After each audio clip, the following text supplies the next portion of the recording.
Revelation chapter 13. Young Adults Bible Study, here we go. Chapter 13 contains two more images in the series of visions and images that John has over the next couple of chapters. So here we have the two images, the first of the beast from the sea, and the second one is the beast from the earth. Chapter 12, we had a heavenly perspective of the war happening between God and the dragon. And we saw the dragon making war against the people of God, against the woman who fled to the desert. And I suggested that's the people of God. And at the end of chapter 12, the dragon goes off to make war with the woman and her children, her offspring. Chapter 13, then, is the continuation of that statement from chapter 12. It's the making the war with her offspring, with the woman's offspring. Chapter 13 also gives us an imagery that kind of looks like taking the spiritual war of the heavenly battle of chapter 12 and showing what it might look like here on earth. What is the physical representation of that spiritual war? And so that's played out here a little bit in chapter 13 with the beast from the sea and the beast from the earth. So let's first get into a few interpretation notes here. The beast from the sea clearly parallels the Leviathan from the Old Testament. We see that in Daniel chapter 7 and as well in Job and a little bit in Isaiah. And there's a clear parallel there in the description, in sort of the fact that it's coming out of the sea. We also, though, have a contrast here. The Leviathan has on its forehead or on its head blasphemous names. And this contrasts the people of God who have God's name on their forehead. They're sealed with the name of God. And that's what makes them the people of God. And so there's a contrast here between the two. So the beast from the sea actually is more described kind of like all of the beasts from Daniel chapter 7.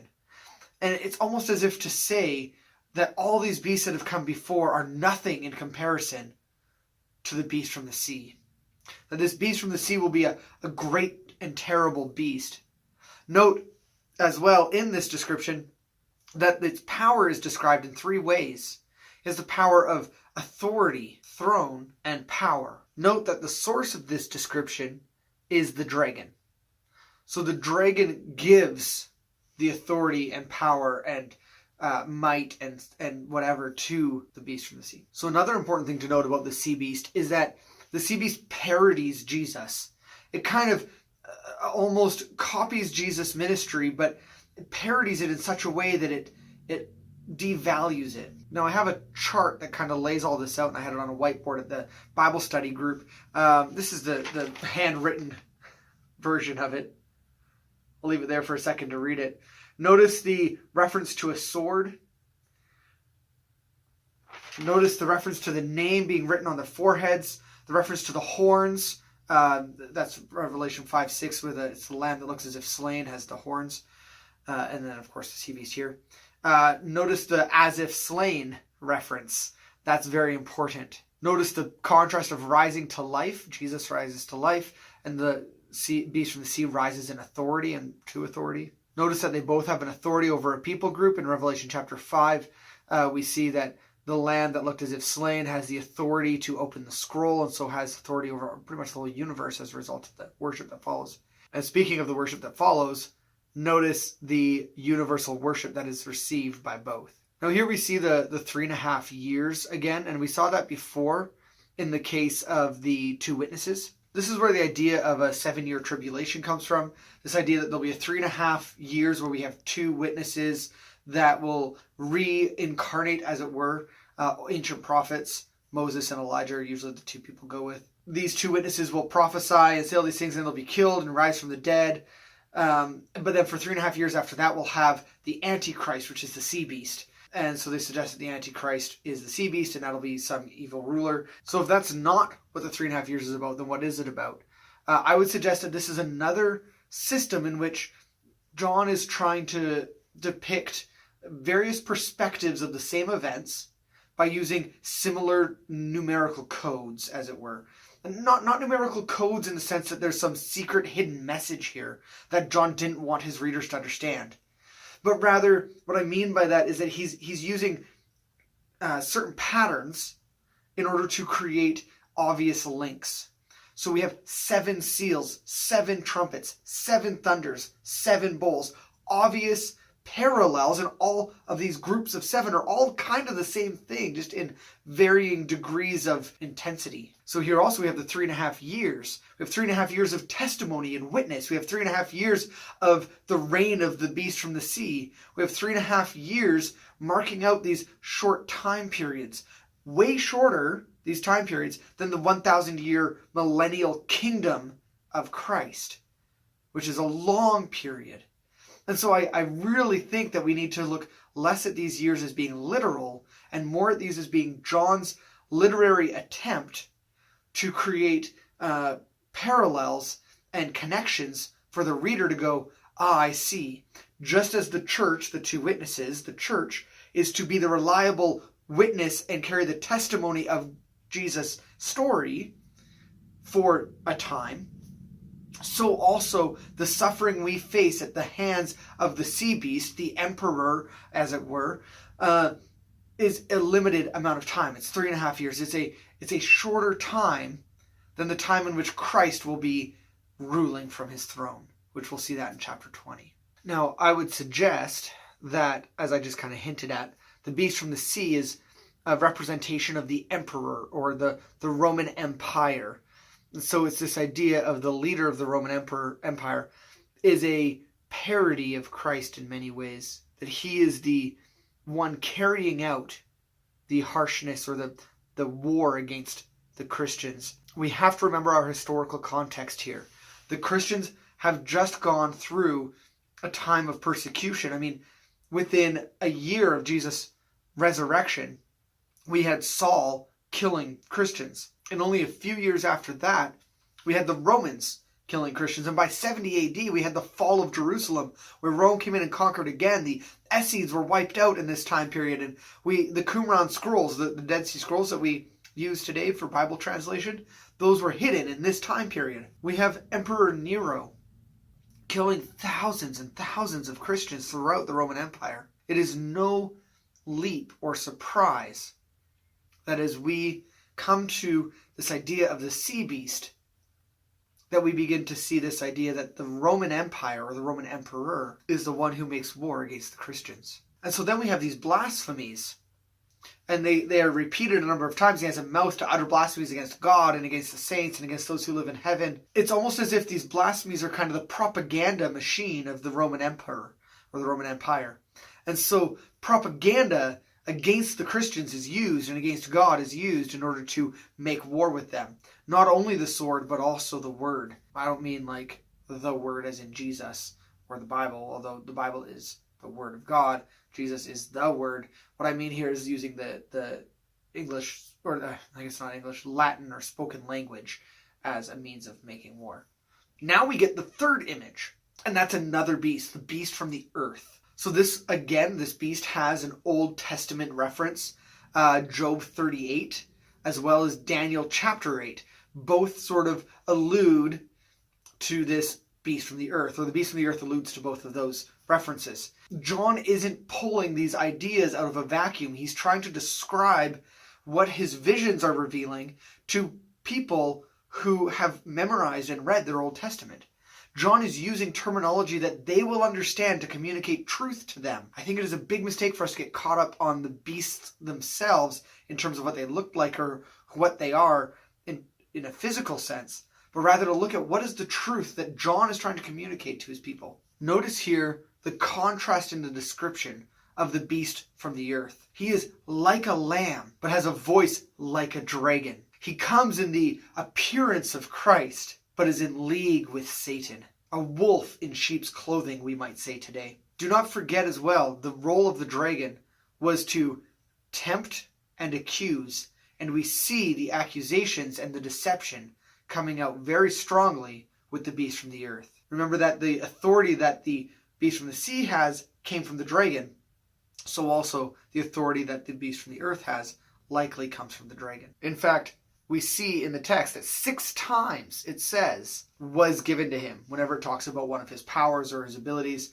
it was given to him. 6 times it says that. The beast from the earth clearly has no power aside from what is given to him. We know that God is on the throne, that he's in control, that he allows things to happen on our earth. The book of Job is a great description or a great picture of God allowing Satan to work on earth for some grander purpose that we are unaware of. And in a similar way here, it seems that the beast from the earth is given certain authorities and given certain powers and given certain roles to carry out for whatever purpose that might be. And of course, the parody continues from the beast from the sea as the land beast and the beast from the sea together continue to carry out the miracles of the two witnesses and the things that they used as signs.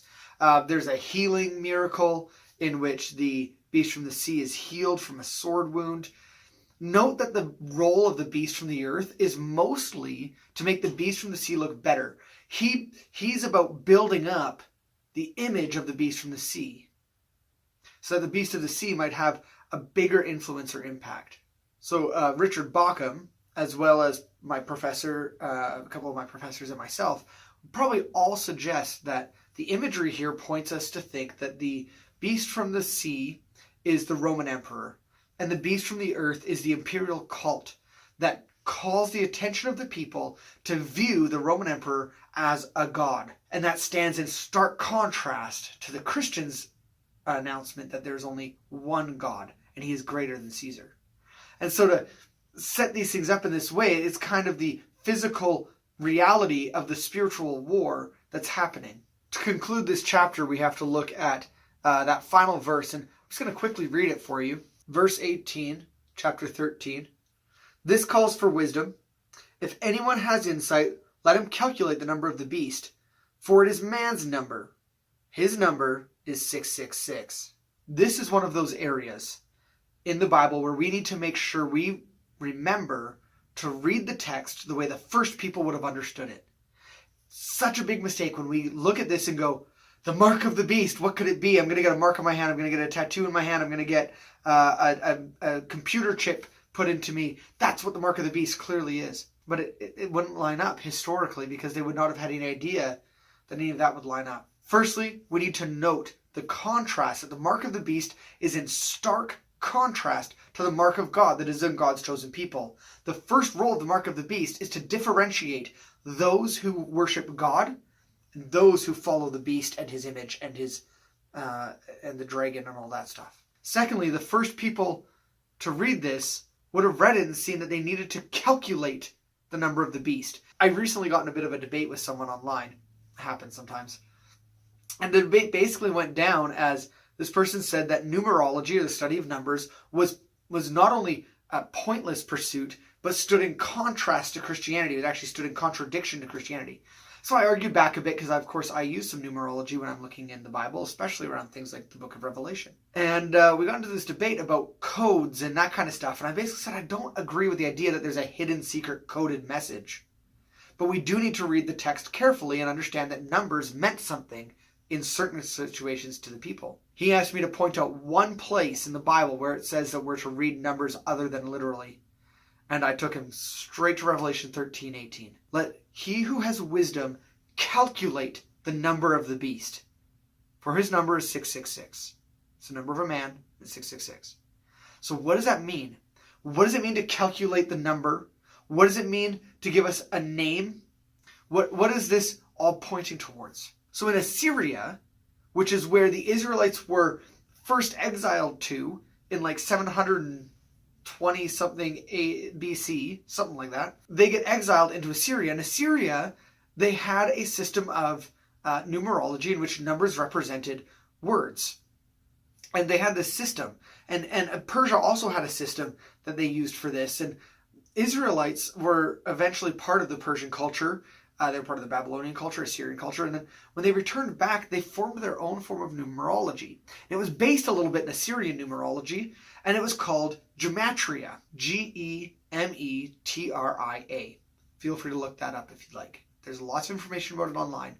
It's called Gematria. Gematria was a system in which different letters were valued at different amounts. So in English language, or in our alphabet, what we would do would be something along the lines of A equals 1, B equals 2, C equals 3. You would then take all the letters in somebody's name, or the letters in a statement, add them all up to get one large number, and this would be the number of that thing. So the number of the beast is 666. So what are the letters that would add up to make 666? Obviously, there's a lot of combinations and variations and things that could happen here. But in the context that we have been reading so far, in the context of Rome, in the context of people, of Roman emperors killing thousands of Christians, I don't think it's a coincidence that the name Nero Caesar calculates to the number 666. I think it's very important that we understand that these first readers and hearers read this and understood it, were able to calculate something. It was likely cultural amongst Jewish believers that the Roman emperor had a number assigned to him that everyone used in order to speak about him without getting killed. It would not surprise me that the number 666 is specifically referring to Nero Caesar. It would surprise me very much if I find out in eternity that this number was pointing to a computer chip. Feel free to look that up yourself. That's gematria. Anyways, I hope that was helpful. I hope this was insightful, and I hope you're enjoying this series. Thanks for tuning in for Revelation 13. Next week, chapter 14.